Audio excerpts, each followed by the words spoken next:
আমাদের টার্গেট হচ্ছে চ্যাম্পিয়ন, এবং চ্যাম্পিয়ন হওয়ার জন্য লড়াই করব। তার জন্য আমাদের কোচ জহরদা আছেন, আমাদের রঘুদা আছেন, এছাড়াও অমিতাভ বলতে সবাই আছে। আমরা এই ক্লাবকে একটা অন্য জায়গায় নিয়ে যাচ্ছি। স্পোর্টস ক্লাবার অ্যাসোসিয়েশনকে মানুষ চেনে অন্যভাবে। 1 নম্বর চেনে বাবুল ব্যানার্জি ক্লাব, 2 নম্বর চেনে বিভিন্ন রকম সামাজিক কর্মকাণ্ড।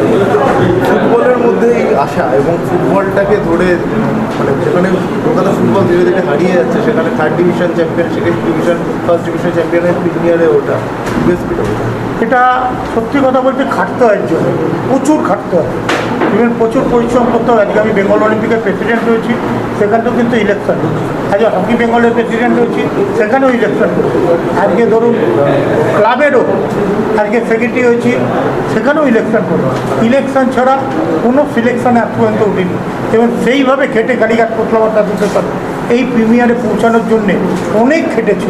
ইভেন আমাদের মেম্বার অফিসিয়ালরা অনেক খেটেছে বলে আজকে এই জায়গায় আমরা পৌঁছাতে। আচ্ছা, এবছর তোমরা সেরকমভাবে প্রস্তুতির সময় শুধু তোমরাই না, অনেক দলই প্রায় সেই জায়গায় আমাদের কিছুদিনের মধ্যেই ম্যাচে নামতে হবে।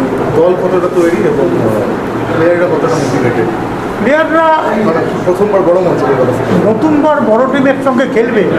ইভেন আমি মনে করি যারা এখানে খেলছে তারাও বড় টিমের প্লেয়ার, তারাই সেই জায়গায় খেলতে যাচ্ছে। আর যেখানে জোরদার মতো কোচ আছে, আর যেখানে রঘুনন্দী আছে, যেখানে আদার্স আমরা পুরো একটা টিম পরিবার আছে, সেখানে আমাদের কোনো চিন্তা নেই, আমরা এই জায়গা থেকে উত্তীর্ণ হব। আমার লাস্ট প্রশ্ন তোমার কাছে, আইএফএ এবার যে সিদ্ধান্ত ধরে তোমার কাছে আমার লাস্ট প্রশ্ন, এর আগেও বিদেশি কলকাতা লিগ হয়েছে গত বছর, এবছরও বিদেশি রয়েছে এবং তার সাথে 4 জন করে মানে বঙ্গ সন্তানকে দলের মধ্যে রাখতে হবে। এই সিদ্ধান্তটা কিভাবে দেখছো এবং এটা বাংলা ফুটবলের মধ্যে কতটা কার্যকরী হতে চলেছে? সত্যি কথা বলবো, আমার ইচ্ছা ছিল বঙ্গ সন্তান যত বেশি হবে তত আমার মন ভালো লাগবে, কিন্তু আইএফএ যেটা বলেছে সেটা আমার মেনে নিতে হবে, সেই জন্য মেনে নিয়েছি। আমার ইচ্ছে ছিল বঙ্গ সন্তান যত বেশি হবে তত আমাদের বাংলার উন্নতি হবে, কিন্তু আইএফএ যে ডিসিশন নিচ্ছে সেই ডিসিশন। ফলে 4টে বঙ্গ সন্তান যে ম্যান্ডেটারি দলের মধ্যে রাখাটা, এটা তুমি সম্পূর্ণ সাপোর্ট করছো, তাই তো? হ্যাঁ, 4টে বঙ্গ সন্তান যে প্রথম একাদশে রাখাটা জরুরি, সেটা সম্পূর্ণ তুমি সাপোর্ট করছো।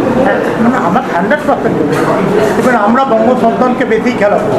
আমাদের 7টা করে হয়তো প্লেয়ার ভাবছি, আমরা হয়তো 5টাও খেলাবো, 4টাও খেলাতে পারি, 3টেও খেলাতে পারি, আবার 7টাও খেলাতে পারি।